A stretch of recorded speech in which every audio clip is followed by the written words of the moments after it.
Good morning, everyone. This is something that many people have been asking about, the huge number of alleged ambulances and patient transport vehicles flying along the EDSA busway on a daily basis.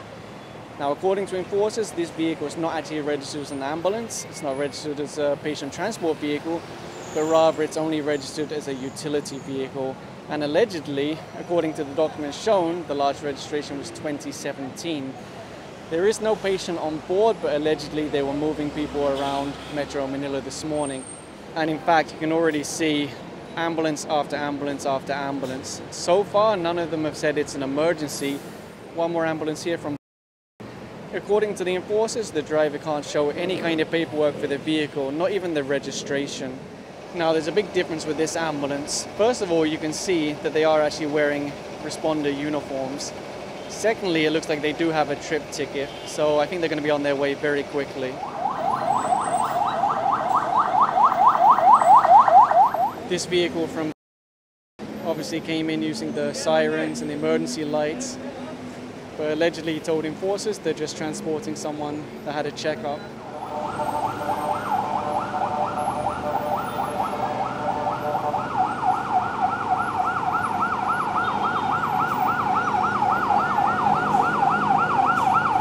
According to the enforcer, the driver said he's taking a patient home from the hospital. But obviously, if you heard all those sirens and you saw the lights, you would probably assume it's a life or death situation. And unfortunately, I think that's why a lot of people now just simply do not move out of the way for emergency vehicles, because they're so used to seeing the lights and sirens being used for non-emergency purposes that they just don't trust it anymore. That's one of the things that they're trying to solve, to bring back that confidence to the public. Now, my advice is that you always give way for an emergency vehicle, whether you believe it's a genuine emergency or not. It's not for us to try and determine that, right? Always give the benefit of any doubt, because it could be a genuine emergency and you wouldn't want to delay them. But still, I do agree that they should try and do something to bring back public confidence.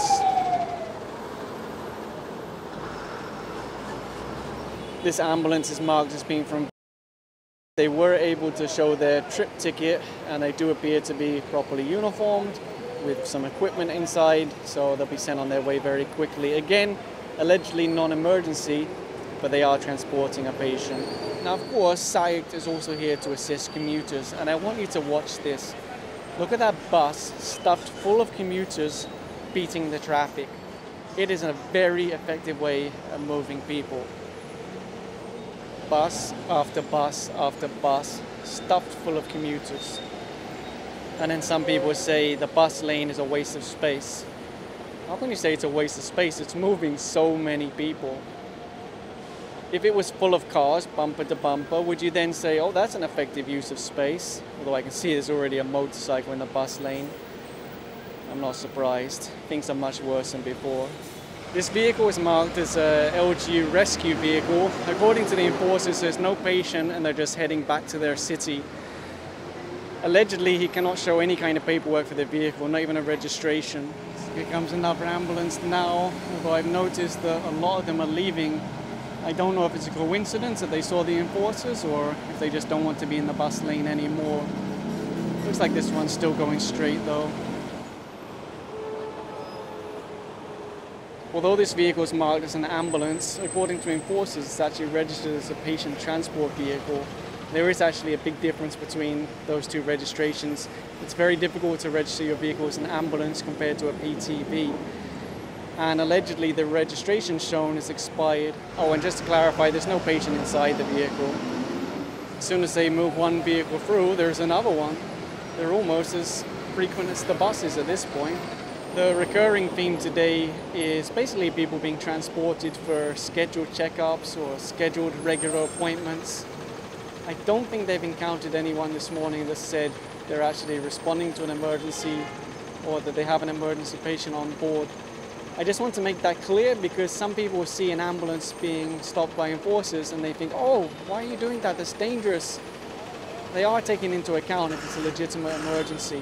This vehicle came through now. It says it belongs to a DRRM. It's not technically included in the list of exempted vehicles inside the busway. According to the enforcer, the driver said he dropped someone off at a hotel and now he's going back to the city hall. they are issuing a ticket. And just give you an idea of how it looks from above, that red bus which is filled with commuters, he's leaving. You see the 2 ambulances that the enforcers are dealing with. The new bus came through. He's going to get fully loaded with passengers, and then so on and so on. It is rush hour, so the buses are really being filled with a lot of people. It's a very efficient way of moving people. So you see now he's loaded, he'll move forward, and the next one will come in. And I'll give you an idea of what it looks like on the other side. So obviously, according to MMDA statistics, the majority of private vehicles only hold 1 person compared to the bus, where you're looking at 50, 60 people likely. So right there, you've got 100 plus people in the bus lane. I wouldn't be surprised if that's as many people were in as what you see in these cars right here, based on the MMDA statistics.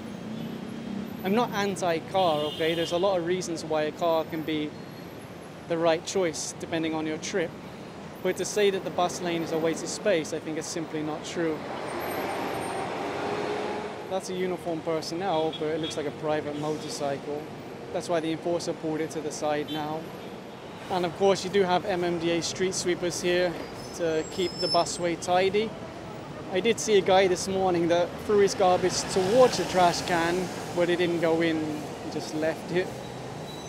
I don't know, it's not that hard to put your trash in the right place. And that's something a lot of people have been asking about, putting doors on this side of the bus. And yes, many buses have already been updated to have doors on both sides.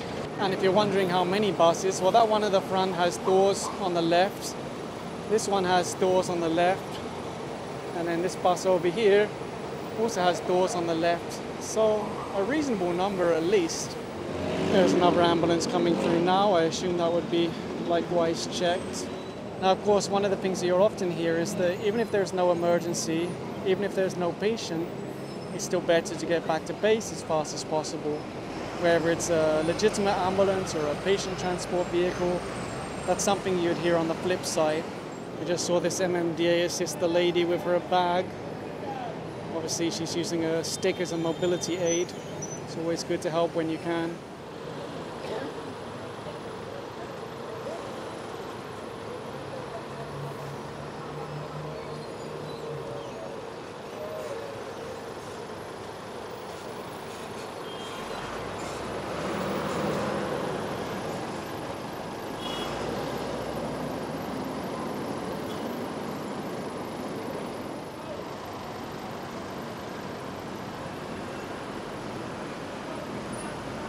Here's another vehicle that's marked as an ambulance from... Unfortunately, the driver can't show any kind of ORCR and no trip ticket, but he was able to show a driver's license. Whether or not it's registered as an ambulance, I'm not sure.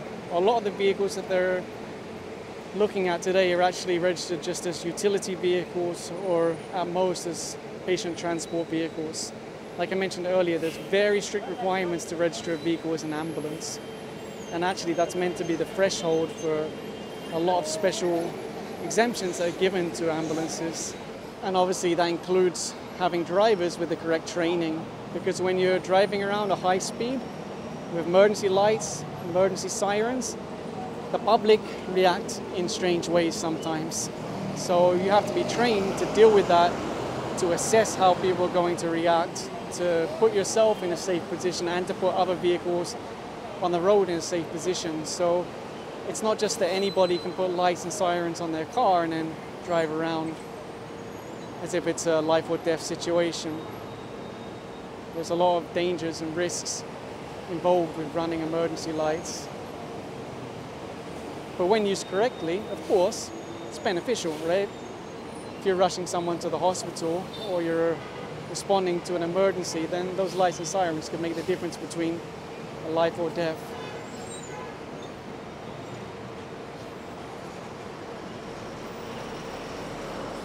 It looks like there's a couple more ambulances that are about to come through now. There were actually 3 ambulances in a row, so they're just checking them now. According to enforcers, the driver of this one wasn't able to show the ORCR or any kind of trip ticket, but he was able to show a driver's license. I just saw a relatively high-ranked BNP officer get on that bus. That's when you know public transport is working. when everyone from all walks of life is willing to ride it. And look, it makes sense, right? Unless you're a VIP that's going to misuse escorts, blinkers and sirens, etc., then the busway is actually one of the best options.